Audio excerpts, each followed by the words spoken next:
Brethren, hello, what's up? Algo peculiar aconteceu numa última aula que eu dei. Eu quero falar sobre esse algo peculiar nesse vídeo. E ele não é apenas contendo gramática, ele é sobre gramática.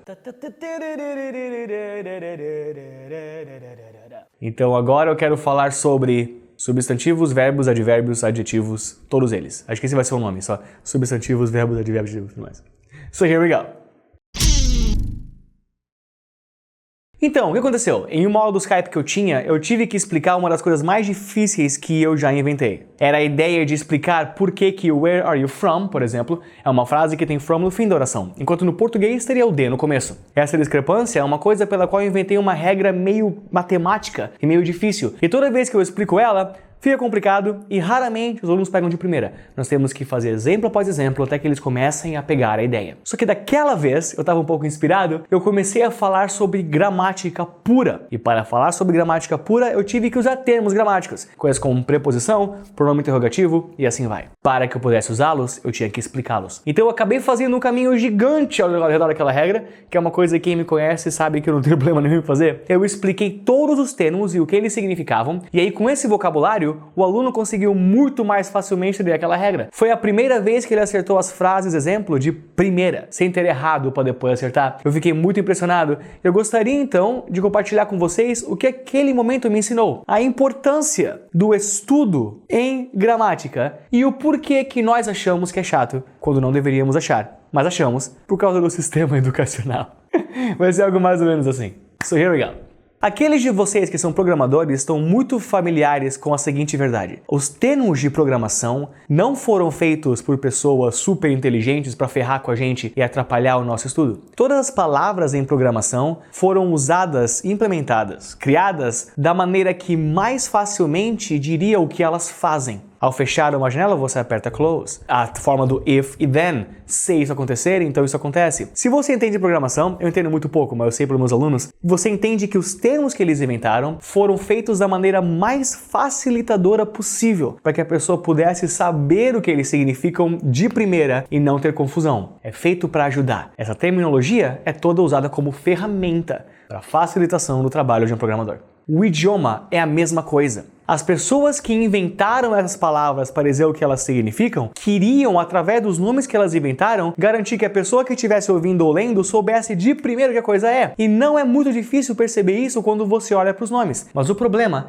é que você tem que olhar para os nomes com vontade, e não já encarando como se fosse um dragão de 7 cabeças, como infelizmente muito aluno, e mais infelizmente ainda, muito professor o faz. Acontece que a gramática é o mapeamento da fala que um povo acabou aprendendo a falar. E a maneira de garantir que a pessoa que quer falar de maneira que todas as pessoas entendam, consiga falar de maneira que todas as pessoas entendam. Existe uma regra, uma métrica, para que você consiga dar a sua ideia e ela seja entendida de primeira. E quanto mais complexa a ideia, mais necessário é você aderir a essa métrica para que não haja confusão. Isso é a implementação da gramática. E é importante. As pessoas que a estudaram usavam o seu conhecimento e passavam para as pessoas como maneira de facilitar ideias. Logo, suas expressões eram fáceis, suas fórmulas eram fáceis de entender, mastigadas e prontas para a disseminação, mas não eram as pessoas que inventaram essa gramática que estão ensinando as pessoas nas escolas. E esse é o motivo que nós acabamos não gostando de gramática. Há um afunilamento da informação, na qual ela passa pela pessoa que ama aquilo a ponto de inventar a regra gramática, para um professor e para outro professor, e quando passa no nível, mais cedo ou mais tarde, esse livro que tem essas regras vai cair nas mãos de uma pessoa que não está tão interessada em explicar quanto o cara que inventou. E aí a regra se torna inutilmente chata. A pessoa que explica o termo gramático sem a vontade de garantir que o aluno entenda esses atalhos tão úteis, faz com que a gramática se torne chata demais para o aluno sequer começar a entender. Termos gramáticos foram feitos para ajudar, mas se a pessoa não explica direito, parece chinês e ninguém quer ouvir. E isso explica por que tantas escolas de inglês fogem da ideia de ensinar gramática. Falam que vão ter aula de conversação, quando na real Aula sem gramática não existe. Se alguém fala a palavra is e você corrige ela falando que é pra ser are, você acabou de ensinar a gramática. Isso é gramática. Palavra A deveria fazer coisa A e palavra B deveria fazer coisa B. É só isso. Então, o que eu quero fazer agora é desmistificar alguns dos termos gramáticos, ambos em português e inglês, para que quando você os veja, quando você os ouça numa aula, em qualquer outro lugar, você não sinta a intimidada, o medo que dá de perceber que você acabou de ouvir uma coisa chinês. Você entenda o que a palavra quer dizer e sinta a confiança de saber, eu sei o que é isso. E siga em frente com a lição que queria te ensinar a coisa que eles usaram o termo gramático para ajudar você a aprender. So here we go.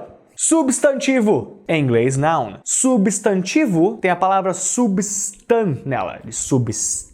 Quer dizer que ele é sempre algo assim, tangível, seja isso literalmente ou figurativamente. Palavras como mesa tem substância, um substantivo. Uma carteira tem substância, uma camisa tem substância. Cabelo, olho, assim como substantivos figurativos. Felicidade é uma coisa, eu não posso tocar. Eu sei que ela é um negócio, entende? Todos esses são substantivos, porque tem substância. E eles também são sujeitos. Sujeitos é o eu da frase. Sui quer dizer eu, acho que em latim, ou mim. Então, sujeito é o cara que faz a ação num verbo e o substantivo é uma coisa que pode muito bem ser esse cara numa frase. A mesa quebrou. A mesa foi o sujeito. Ele é um substantivo. Substantivos são fortes candidatos a serem sujeitos. Ambos começam com su. E o substantivo tem substância no nome. Coisa. Adjetivo é usado para adicionar alguma característica ao substantivo. Por isso que ele começa com ad, para adicionar, e acaba com tivo, de substantivo. Ele adiciona ao substantivo. Então, palavras como bonito, eu sabia que tinha um carro, o carro. Agora, se você fala o carro bonito, eu sei uma coisa a mais sobre esse carro. Uma característica foi adicionada a ele, e é isso que adjetivos fazem. Advérbios são a mesma coisa, mas para adicionar uma característica a verbos. Então, o João corre rapidamente, ou como foi alterado no português, o João corre rápido. A palavra rápido, nesse caso, embora não deveria, foi um advérbio. Rapidamente seria a versão correta. Ambos eles são usados para descrever não uma coisa, não uma mesa, mas uma ação. Eles descrevem o correr do João. Quando você fala o João corre, você imagina um cara correndo. Quando você fala o João corre rápido, você imagina algo diferente. Existe mais informação agora e o adjetivo faz isso. Pronoun e pronome têm suas palavras parecidas no português. A palavra noun é substantivo e é daí que a palavra pronome veio com noun. Pronoun, a palavra pro, também contada em prótons e protossintase, eu acho, várias coisas assim, tem a ver com pra frente, sabe? Proatividade. Um pronome é um nome, é um substantivo, eu, ele, você, que é um baita candidato pra já nomear alguém caso você não saiba o nome. É isso que o pronome é. Ele é um atirador franco. Ele, você, eu, nós. Pronome. Preposição dá a pré-posição da coisa. Tipo, a palavra em cima existe para você saber aonde a coisa tá. A palavra em cima te dá a posição. Atrás, embaixo, entre, atrás, na frente, já falei atrás 2 vezes. Em cima, embaixo, para, até. Entende? Todos esses são vocabulários usados para que você entenda do mapeamento da parada. Eles dão posições. São pré-posições. Artigo. Um artigo é usado para apresentar um substantivo. A palavra o, a, um. Imagine um artigo como aquele carinha do chapéu no teatro que fala: tadã, senhoras e senhores, tal coisa. Ele apresenta a parada, sabe? Ele é o MC da noite. E aí a pessoa vem e faz a coisa dela. Artigo vai ser um apresentador de substantivo. Esse, aquele, o, a, um. E assim vai.